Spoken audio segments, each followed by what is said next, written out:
Amigos, ¿cómo están? Bienvenidos a Radio Uruguay, bienvenidos a La Máquina de Pensar. ¿Cómo andan? Espero que anden bien porque llegamos al viernes, al fin de la semana, con bastante humedad, pero no hace tanto frío. Y arranca La Máquina a las 19:00 exactas, con Martín Coagliata en controles de emisión, ¿cómo le va Martín? Y con Carolina de Cuadro en la puesta a punto, en la producción de un programa que hoy va a estar dedicado a Cristina Peri Rossi. Ustedes saben, ha sido la noticia de la semana, la noticia literaria.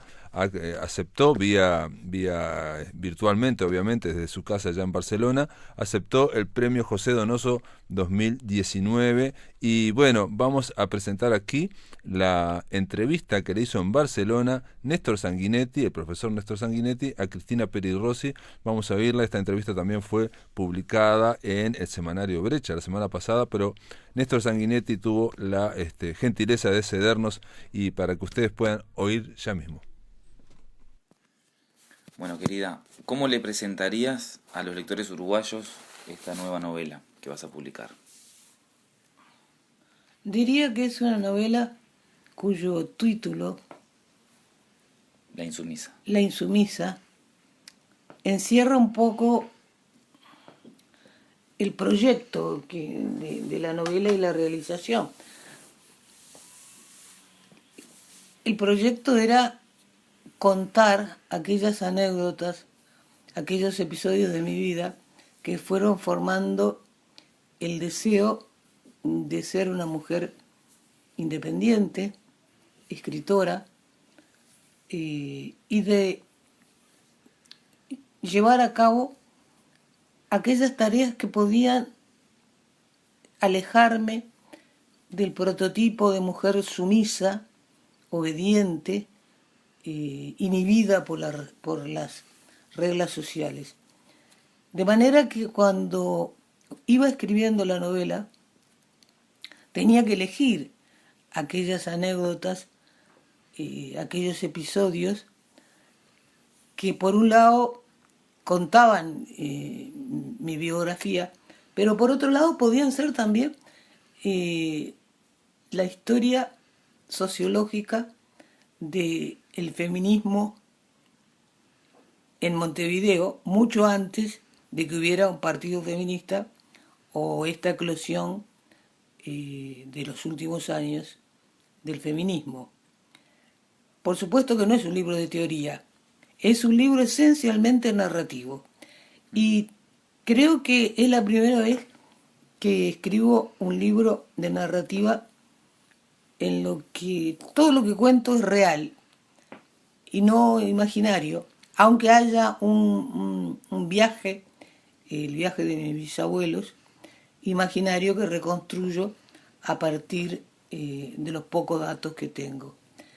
Y digo que es la primera vez porque yo soy una escritora fundamentalmente imaginativa, especialmente narrativa. Es verdad que los lectores pueden decir que en algunos poemas soy autobiográfica, pero no autobiográfica en cuanto a los hechos, sino en cuanto a los sentimientos. En ese sentido, casi cualquier libro, en cuanto a las emociones y los sentimientos, es autobiográfico. Salvo cuando uno construye personajes que no tienen nada que ver con uno, ¿no? Pero sí, yo en narrativa casi siempre parto de una imagen, más que de palabras. Parto de una imagen que de pronto me aparece, o que observo, o que sueño, y después tiro de un hilito de esa madeja para contar una historia, o, como yo digo, que casi siempre la literatura tiene una finalidad pedagógica, que es hacer entendible ciertas conductas, ciertos sueños, ciertas emociones que no son comunes, que no son las que habitualmente llamamos normales. Tampoco anormales, sino individuales.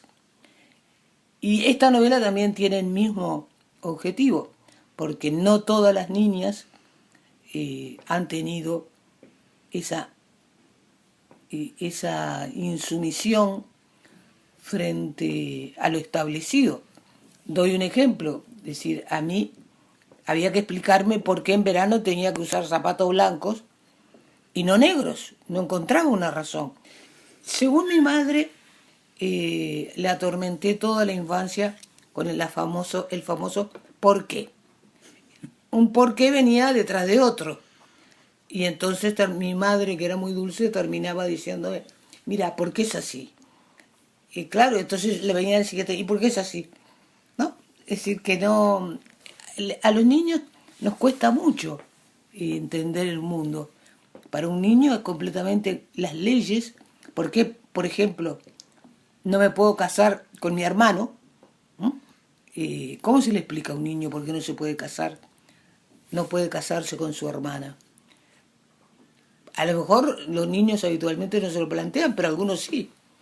Es decir, que las leyes sociales, el entramado social, es muy difícil para que un niño lo entienda, más que por la imposición, más que por el hecho de que esto es así. Y si esto es así, realmente caben dos posibilidades. Se somete uno a eso o lo cuestiona y a veces se insomete. ¿No?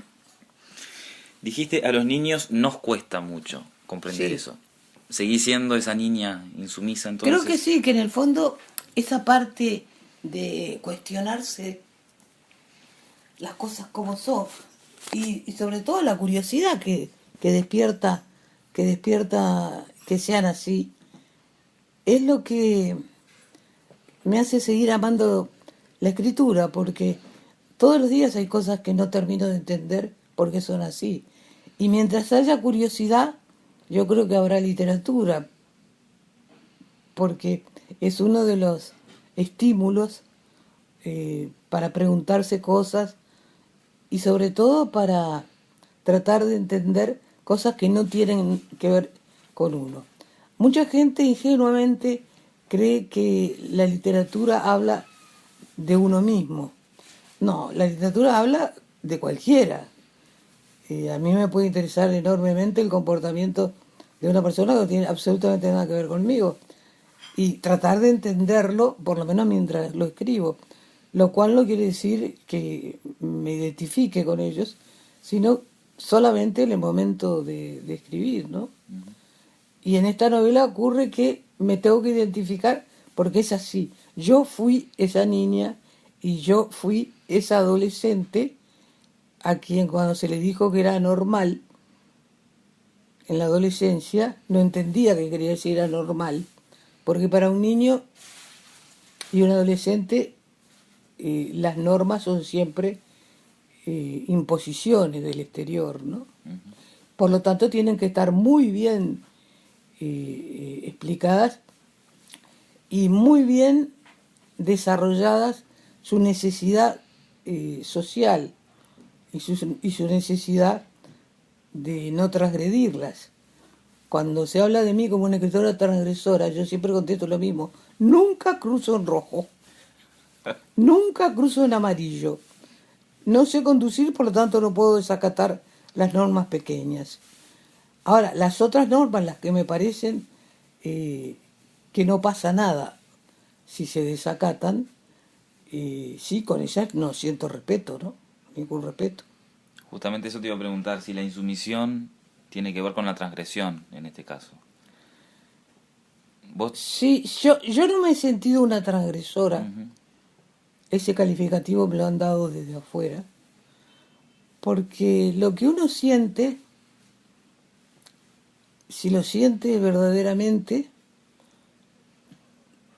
lo considera siempre normal. Y cuando digo normal, quiero decir que nace de uno, y aún para aquellos que profesan religiones, si uno lo siente, puede pensar que no depende de uno, sino de la voluntad de un Dios que se lo ha hecho sentir, ¿no? Yo creo que solamente hay que luchar contra lo que uno siente cuando verdaderamente es nocivo, es destructor, es insolidario. hace mal a la humanidad. De lo contrario, hay que aceptarlo como una de las múltiples variedades de conductas y de sensaciones y de quehaceres del reino animal y de la naturaleza, ¿no? Hoy hablabas de la imaginación, ¿no? Que es la primera vez que escribís algo, salvo un capítulo, donde todo es real, ¿no? Donde todo sucedió. Imagino que el proceso de creación, en este caso en una escritora en la que la imaginación es tan importante, fue distinto. Tuviste que apelar más a la memoria, al recuerdo. Sí, y tuve que seleccionar además, pero esa selección la hacía mentalmente, porque claro, reconstruir años de infancia y años de adolescencia llevaría mucho tiempo y además habría cosas que no tienen que ver con el tema central de la novela, ¿no? Lo que yo siempre tengo claro cuando escribo una novela es qué es lo que quiero producir, qué es lo que quiero demostrar, digamos. Para mí la literatura sigue siendo como las parábolas bíblicas, tiene que demostrar algo, ¿no? Y en todo caso, hay una frase, por ejemplo, en la novela, que es una conversación con mi tío, que era buen lector. Cuando yo le digo que quiero ser escritora, y me dice, las mujeres no escriben, y cuando escriben se suicidan, el hecho lo comprobé, yo lo sabía desde antes, porque ya me había fijado qué pocos libros de mujeres había en la biblioteca de mi tío, y había leído la biografía y se habían suicidado. Y entonces pensé, bueno, primero escribo y después me suicido. Porque los niños, en ese sentido, estamos menos aferrados o los adolescentes, estamos mucho menos aferrados a la vida. Hay más cantidad de adolescentes que se suicidan que gente adulta o vieja. Entonces, cuando se plantea algo que va contra un deseo que uno considera fundamental de su vida, en realidad renunciar a él es como perder la vida, ¿no? Claro. Te quería preguntar por el proceso de creación de esta novela. Veo que, revisando los papeles, hay capítulos que fueron escritos hace unos cuantos años. Hay uno fechado en el 99, otros imagino que fueron escritos recientemente. Si bien es una novela de personaje, ¿no? Que se puede leer en su conjunto, cada capítulo es también una unidad. Eso es lo que tenía claro. Lo que tenía claro es la estructura. Se puede leer el libro sin saber que es autobiográfico. Esa es mi pretensión, que si lo lee un lector en la China, le importe poco saber si son cosas que me ocurrieron o no. Porque es la construcción, como dije, de un deseo, el deseo de ser escritora, y otra de ser una mujer independiente. Entonces, eso puede pasar en cualquier país del mundo, en cualquier época, y es la única vez que escribí un libro, como tú dices, no de una manera continuada, porque claro, la memoria también es como un hilo, ¿no? Uno va tirando de la madeja como Proust. Y me imagino que Proust, para escribir En busca del tiempo perdido, o pasado, hay dos traducciones, en algunos dicen perdido, en otros dicen pasado. También tuvo que seleccionar. Lo que le da la estructura es saber limpiar lo que tenés ganas de escribir, pero no vas a escribir porque no forma parte o le daría otro sentido a la finalidad de la novela. Y por otra cosa, porque la memoria es traicionera, es completamente, además de ser traicionera, es completamente irracional. Hay recuerdos vividísimos que son apenas una escena en la vida de uno y que no tienen mayor importancia. Por ejemplo, yo recuerdo vívidamente y lo podría pintar. Una mancha de café en el vestido de una mujer muy hermosa. ¿Y por qué me quedó para siempre más que la operación de apendicitis o que la operación de garganta? No lo sé, pero me quedó la imagen. Y en ese sentido que tenemos que respetar mucho cuando escribimos un libro, la tijera, ¿no? Podar lo que no tiene que ver con el proyecto que tenga una unidad, ¿no?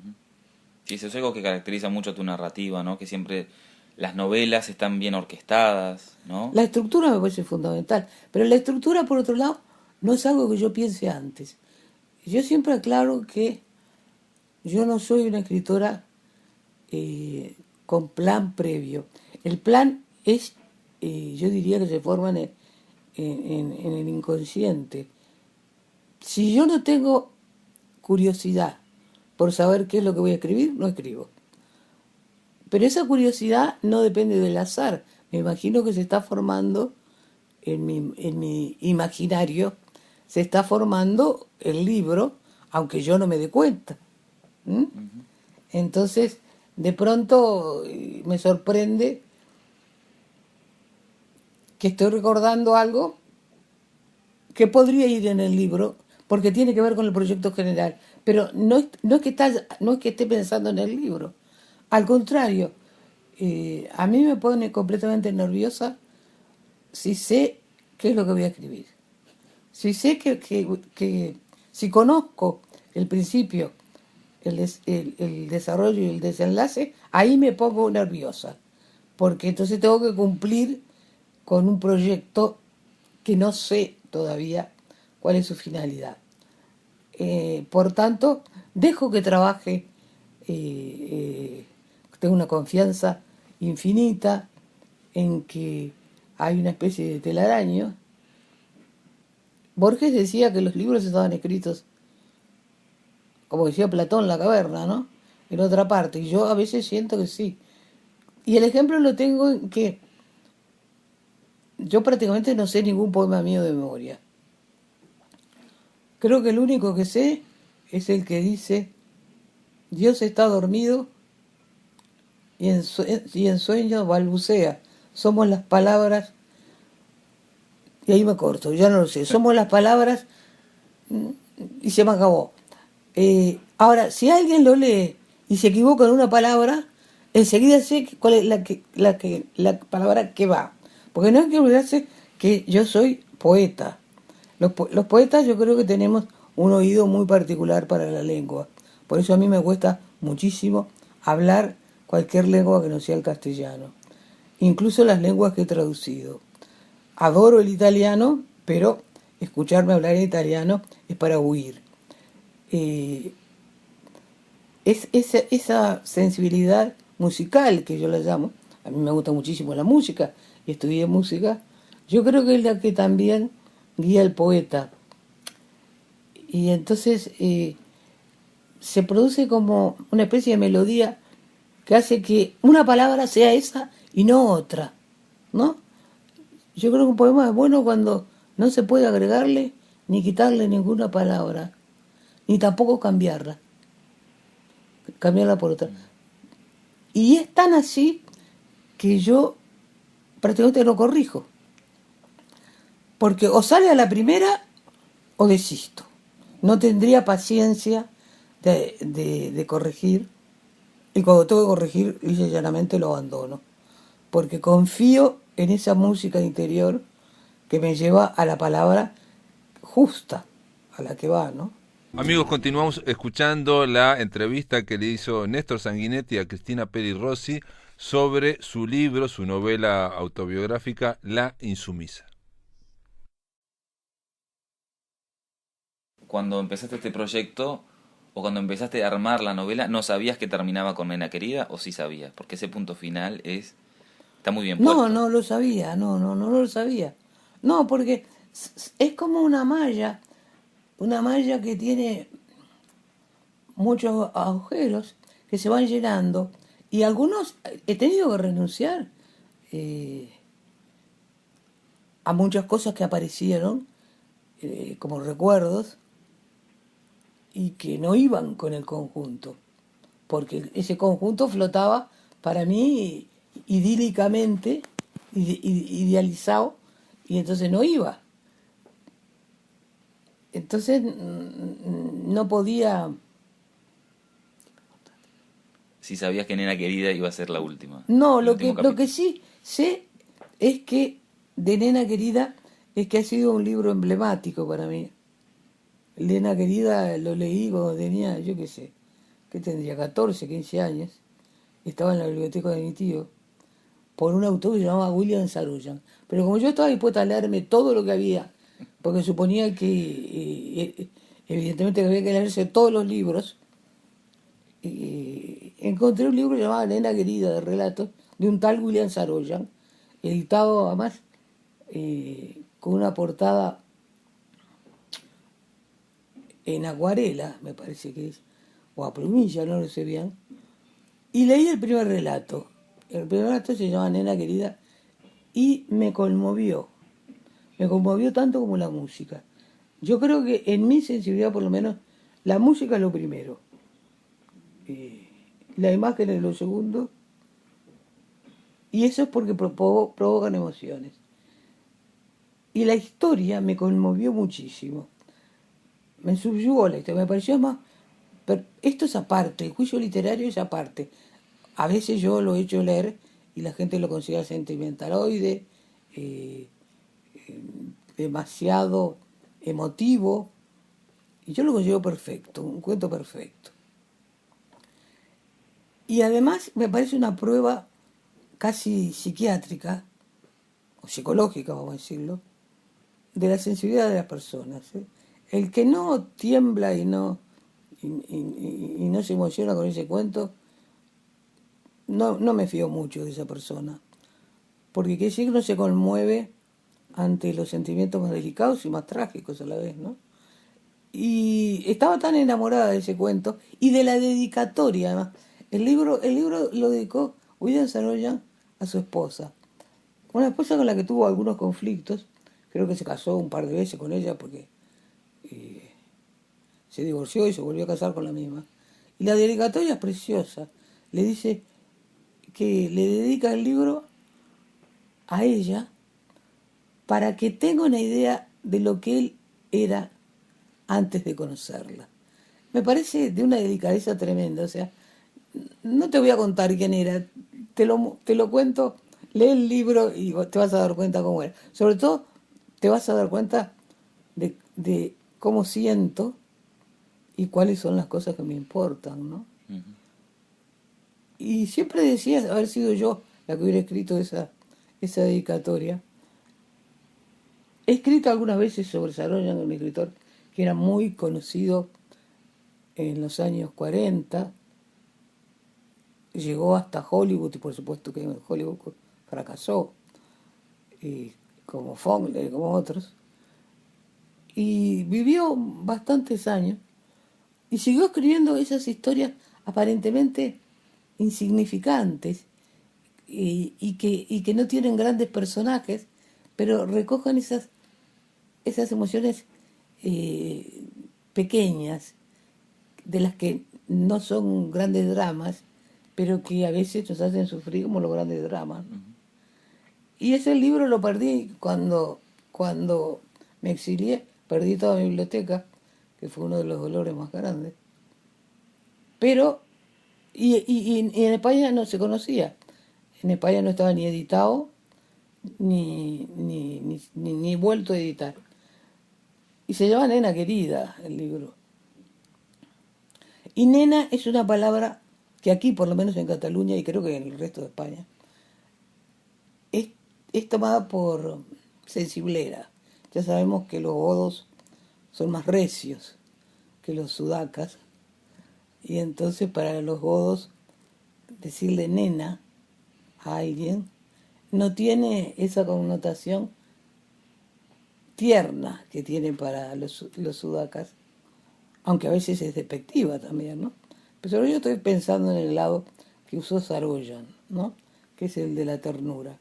Entonces, Nena querida me parece delicioso, pero yo sé que me parece a mí, que si se lo digo a un español no le parece. Les parece ternurismo. Cursi. Cursi, exactamente, cursi. Porque en general, especialmente en Cataluña, los sentimientos le parecen cursis, salvo el amor y el dinero. Eh, pero yo intenté después, cuando trabajé en una editorial, volví a editar el libro Nena Querida y creo que vendimos 50 ejemplares. Por lo tanto, tenía que buscar otro título yo. Claro, porque ese fue uno de los títulos que consideraste para esta Sí, novela, sí, ¿no? sí, sí, sí. Una novela, perdón, un texto es el desarrollo en que vos regalaste mucho, ¿no? Y por única vez lo recibiste, ¿no? A tus novias. Ah, sí.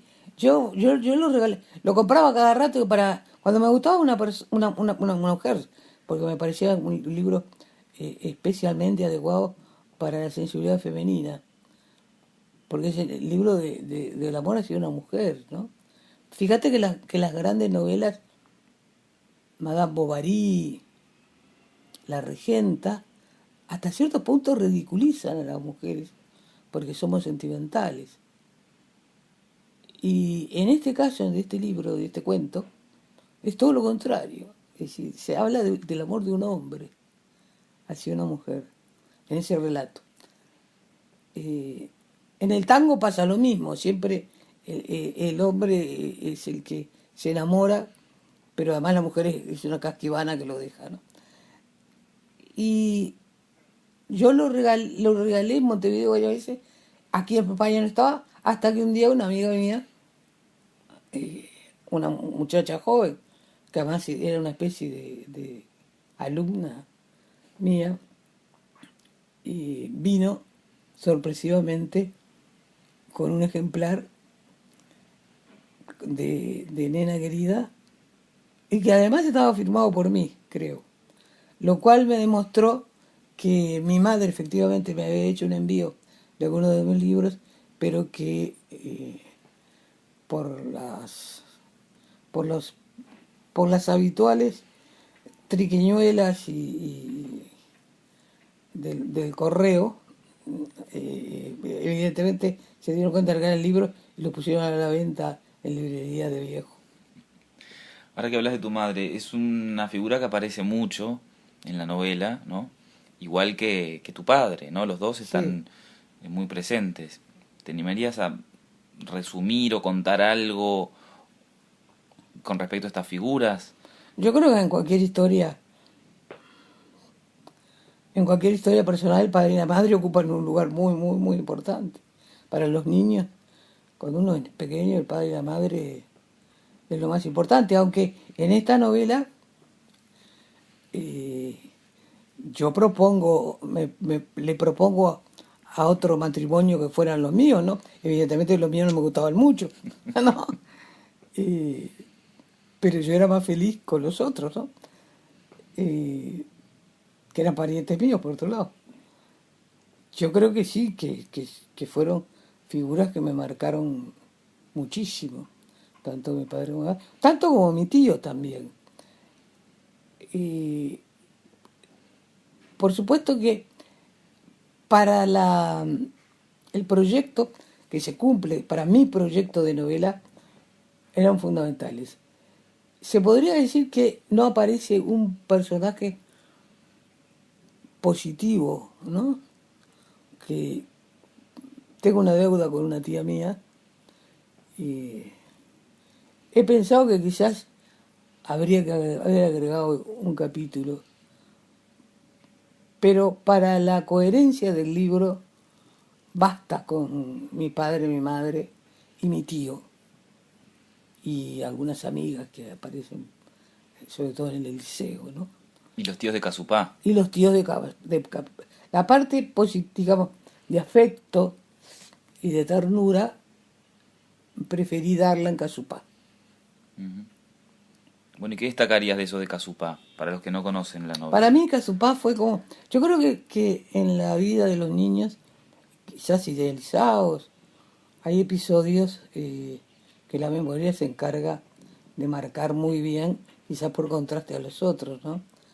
Y para mí Casupá se convirtió en el centro de mi vida. Era una estación de trenes. Y a mí me enseñaron, yo creía que me habían enseñado a cambiar las vías, porque esa especie de timón que abre la vía de la sierra tiene un peso impresionante, era de hierro además, pero como yo soñaba con poder mover las vías, y yo creo que un peón al que mi tío me había confiado, me sostenía en brazos. Yo creía que movía él, evidentemente, pero eso lo supe mucho después. Cuando lo viví, yo movía la vía del tren. Por otro lado estaba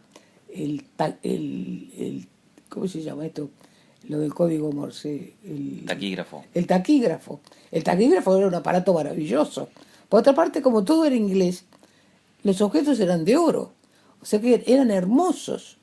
Yo lo que tenía una sensación de belleza también asociada a los aparatos.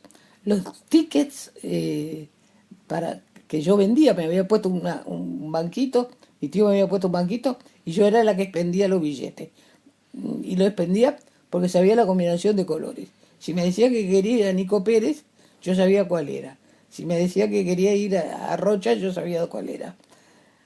Eso también eran hermosos, eran de cartón y tenían dos colores muy bien combinados generalmente. O sea que era una especie de paraíso, ¿no? Y claro, costó mucho sacarme de ahí, ¿no? Mi madre me reclamó para que fuera al colegio en Montevideo, mi madre era maestra, y fue cuando yo le propuse a mis tíos que me adoptaran. Así no tenía que ir a Montevideo, me podía quedar ahí, ¿no? Por otra parte, mi tía era directora de la escuela rural. Claro. Entonces me hubiera podido quedar. Y Casupá se convirtió un poco en el paraíso de corto, como todo paraíso, de la infancia, ¿no? Volví una vez, muchos años después, y tuve el contraste habitual que ocurre cuando uno es pequeño y ve todo muy grande, y uno es más grande, más alto, y todo es más pequeño. Pero sigo guardando una imagen muy hermosa de la estación de Casupá. Bien, y además ahí tenés una relación con los animales y con la naturaleza, Sí, sí, lo más sí. entrañable. Sí, yo creo que a mí siempre me habían gustado desde chica los animales y me siguen gustando. Y ahí estuve en contacto libre con los animales, con las ovejas, los carneros, las aves, los caballos, hasta una araña pollito que maté. Eh, hay que tener en cuenta que Casupá era un pueblo muy poco habitado, un pueblo rural y además más dedicado a la ganadería que a otra cosa. Por lo tanto, yo no estaba en contacto con niños ni niñas. Y en Montevideo, cuando volví, también pasaba lo mismo, porque eh, por motivos que no vienen al caso, con mi hermana nos criamos en hogares casi separados. Y yo creo que como la casa de mi abuela materna tenía mucho baldío detrás, con plantas y también gallinero, todavía ahora tengo la cicatriz de un gallo que me picó. Mis amigos eran los animales. Y sigo teniendo una magnífica relación con los animales, lo que pasa es que por motivos médicos no puedo tener animales, lo cual es una frustración. Claro. Bueno, cuando hablas del paraíso perdido, eso te iba a preguntar, lo recuperaste un poco en la casa de tu abuela, ¿no? En esa Sí, casona. de esa casona, pero sobre todo ahí me dediqué a la arqueología. Eh, un día descubrí que si uno cavaba un poco, encontraba bajo la tierra cosas insólitas. Por ejemplo, encontré un trabuco de la época de los españoles, todo rumbrado. Y a mí que jugaba al Far West con mosaicos cortados triangularmente, me encantó porque el trabuco era pesado, pero me encantó como pieza. encontré pesas, las antiguas pesas, y una espada de la época de Garibaldi, claro. No es nada raro porque Garibaldi llegó hasta el reducto, Claro. de 2 hojas que no podía levantar. Entonces era la búsqueda de los tesoros, ¿no? Lo cual para un niño es fascinante. Ujú. Además de estos recuerdos gratos y agradables que contás, ¿no? También hay cosas muy duras en la Sí. novela, recuerdos fuertes, una instancia de un abuso, ¿no? Que imagino que, No, violación. ujú, que marca, ¿no? Que, Yo creo que sí, que bueno, eh, eso para una criatura es definitivo, ¿no? Eh, pero hay que saber que esas cosas ocurrían ujú, y ocurren y siguen ocurriendo en el mundo. O sea, de quizás lo que ha fomentado más en estos años la conciencia del feminismo es la conciencia sobre la violación y los abusos sexuales que se producen incluso dentro del matrimonio, ¿no? ujú, O sea, el cuerpo es una cosa muy paradójica, porque si bien la mujer es la que crea hijos, no los pare, es a la mujer a la que no se respeta, no es dueña de su cuerpo, no lo es eh, casi nunca en relación con los hombres, ni siquiera como enferma. Cuando yo llegué a España, por ejemplo, no había ni una sola ginecóloga mujer, ¿no? Y yo me pregunto cuántos hombres cuando tienen un problema de próstata van a una médica mujer, ¿no? Puede ser que ahora haya unos más, pero antes no iban nunca. Tampoco había muchas mujeres que se dedicaran a eso. Pero, en fin, el hecho, hay para mí un hecho clarísimo y es la posición con que te atiende un ginecólogo. Un ginecólogo te atiende y te oculta en una camilla en posición horizontal, cuando la posición más favorable para un parto, incluso para cualquier ocultación que exija que los órganos bajen, sería que la mujer estuviera de pie. ujú. Pero lo primero que hacen es colocarte en posición horizontal, ¿no? Y te dicen, aguante, ¿no? Me gustaría saber con cuántos hombres hacen lo mismo. Quiere decir que la desigualdad, y además es muy curioso, porque la desigualdad antes estaba justificada hasta cierto punto por el hecho de que el hombre era el que mantenía el hogar. Entonces digamos que era el principio esencial de la existencia, que es el intercambio de favores, para decirlo de alguna manera, el intercambio de bienes. La mujer le daba hijos y en cambio él mantenía el hogar. Yo no sé si ahora es más favorable, porque ahora resulta que el hogar los gastos se comparten, pero a cambio las mujeres trabajan muchas horas. En España, por ejemplo, no tienen el mismo sueldo que los machos, a igual trabajo no hay igual remuneración, y además tienen siempre la culpa de que no atienden bien a los hijos, ¿no? Con lo cual yo pienso que en el futuro que no veré, habrá que cambiar también eso, ¿no? Para que el reparto sea más justo, ¿no? Bueno, lo que pasa es que viene de una historia también, ¿no? De siglos Sí, de sí, desigualdad. exactamente, y de distintas formas de desigualdad, ¿no? Y por otra parte una desigualdad que recién ahora eh, se difunde en todo el mundo, porque, claro, yo cuando tenía 15 años no sabía que en algunos países de África y de Asia existe la infibulación. Y porque además, por otra parte, las mujeres hemos, hasta cierto punto, contribuido a esa desigualdad por no poder rebelarnos, pero no poder porque se nos iba la vida en eso, ¿no? Y también porque muchas madres hacen un trato desigual a un hijo varón que a un hijo mujer. En China, cuando se prohibió tener más de un hijo, el hijo tenía que ser varón. No pasaba nada si la madre o el padre ahogaban a la hija o la tiraban a un pozo. Tenía que ser varón. Y ahora tienen el problema de que, claro, hay demasiados varones y pocas mujeres, ¿no? Problema que era fácil de prever que iba a ocurrir, pero el Estado es muy poderoso. Muy bien, amigos, ahora en La Máquina de Pensar vamos a oír el 8º episodio del proyecto Punta Coronilla, que lleva por título El Saleducto. Es una serie de ficción radial, proyecto Punta Coronilla, que tiene guión de Pedro Peña, la locución de Diego Cabral y la participación estelar en la locución también de Carolina de Cuadro. Vamos a escucharlo.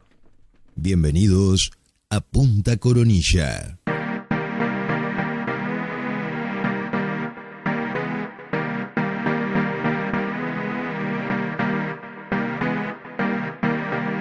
Bienvenidos al registro de una semana de nuevos acontecimientos para Punta Coronilla.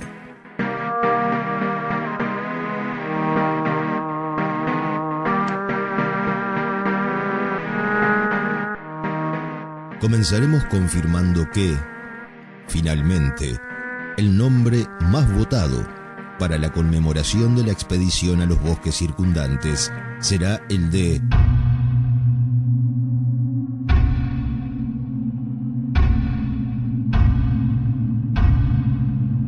Tres pequeños mártires.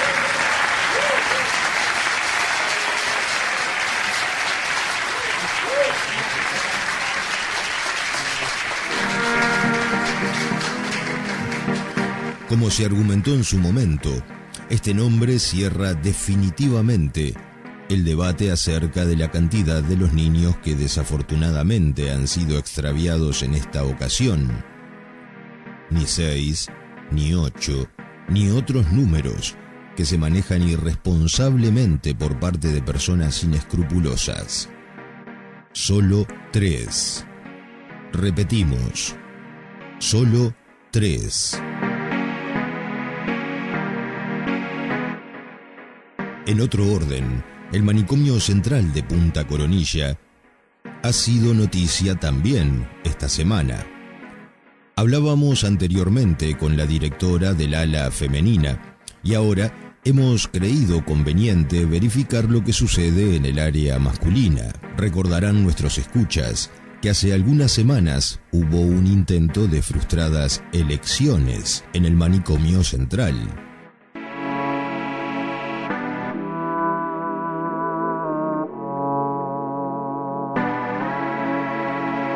Revelaremos ahora los pormenores de aquel suceso, hablando con el director del ala masculina. Señor director, ¿qué puede decirnos al respecto? Bueno, antes que nada, permítanme saludar a todos los integrantes del manicomio central de Punta Coronilla que en este momento escuchan el programa, así como a familiares de nuestros pacientes, si es que alguno está interesado. Queremos llevar tranquilidad a todos, menos a los que están cerca, claro. A estos últimos les queremos traer tranquilidad en vez de llevársela. Alguien podría incluso preguntar cómo es posible que lleven tranquilidad a los familiares alejados si aún los mismos que deberían llevarla necesitan que se las traigan. Creo en lo personal que la gente debería alejarse de tales oscuras disquisiciones. Y permítame continuar diciendo que, finalmente, las elecciones no pudieron realizarse. El debate entre los candidatos demostró que aún no estaban en la madurez requerida para un acto de esta trascendencia pública. Por lo tanto, se le administró supraescopolamina en dosis de recibo y al poco tiempo olvidaron sus pretensiones políticas y se dedicaron con relativo éxito a la confección de artesanías en cuero, reutilizando los cueros de animales que encontramos en el salón de embalsamamiento. Felicitaciones, señor director, por haber zanjado de forma tan eficiente los inconvenientes surgidos. Queremos preguntarle a usted también, tal como lo hiciéramos con la directora del ala femenina, acerca del riesgoso fármaco introducido hace un par de semanas por manos anónimas e irresponsables al manicomio central de Punta Coronilla. Estamos hablando de la retrosupraescopolamina, Ciertamente no estoy preparado para hablar de este suceso. Cuando la producción me llamó, no me comentó nada acerca de vuestro interés en hablar sobre este asunto. Sepa disculpar. No tengo una opinión formada y en todo caso debería usted hablar con el señor alcalde.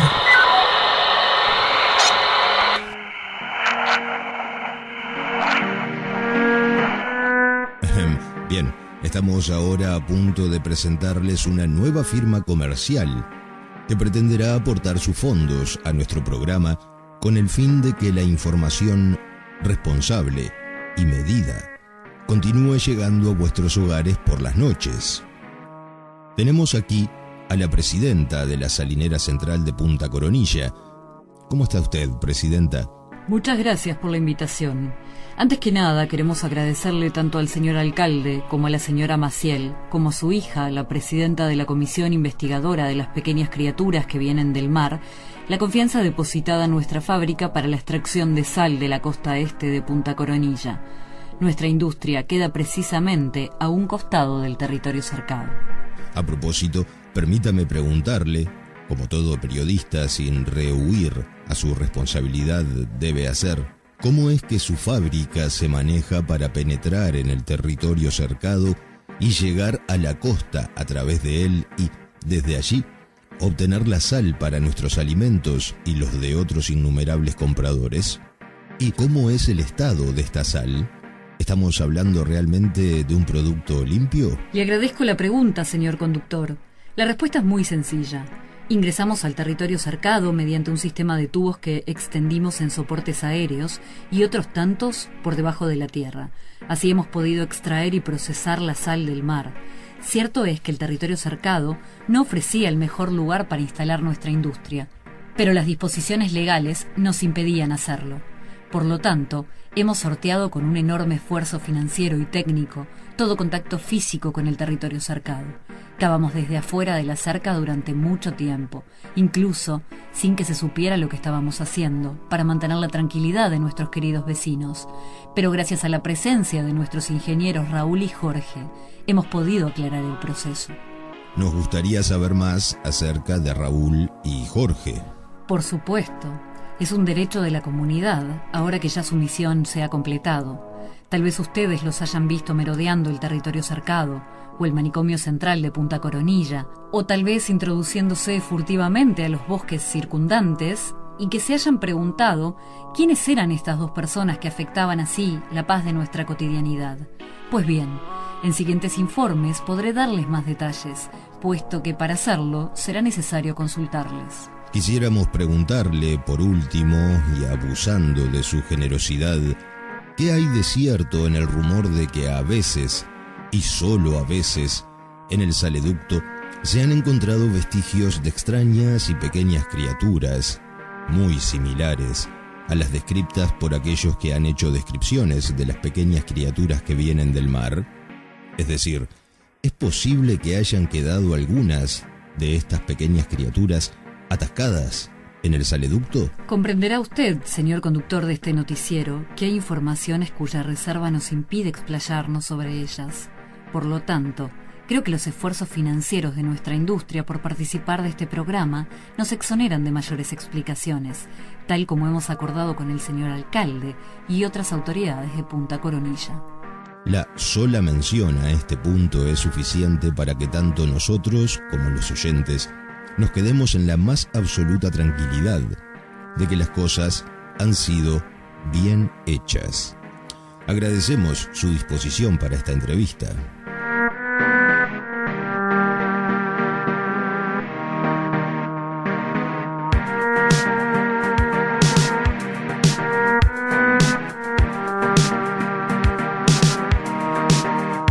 Ha llegado el momento de los niños a Punta Coronilla. Nuestro relato de hoy tiene que ver con la historia del saleducto.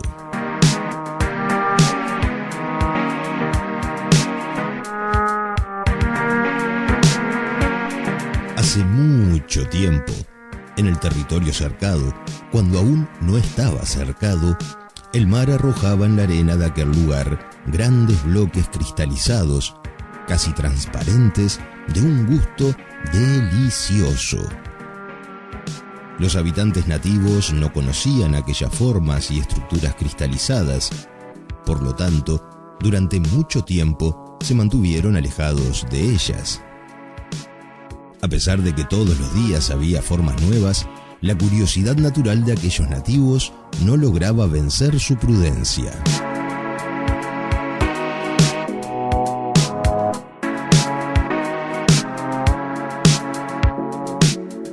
Cierta noche, un niño nativo, a quien llamaban Nube Desvergonzada. Recuerden ustedes que los nativos tenían por norma ponerles a sus niños nombres que tuvieran que ver con el momento de su nacimiento.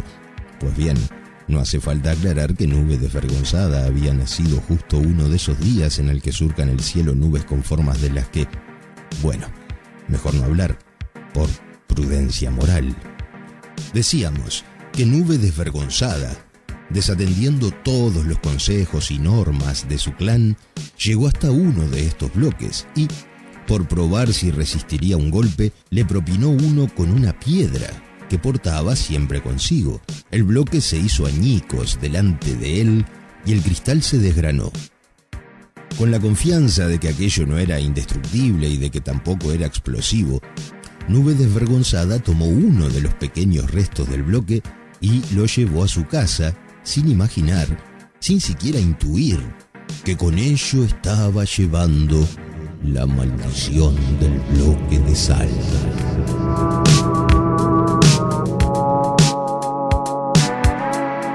Conocida también como la leyenda de la sal maldita. Pero de esto, tal vez, sea prudente hablar en otro momento. Buenas y tranquilas noches,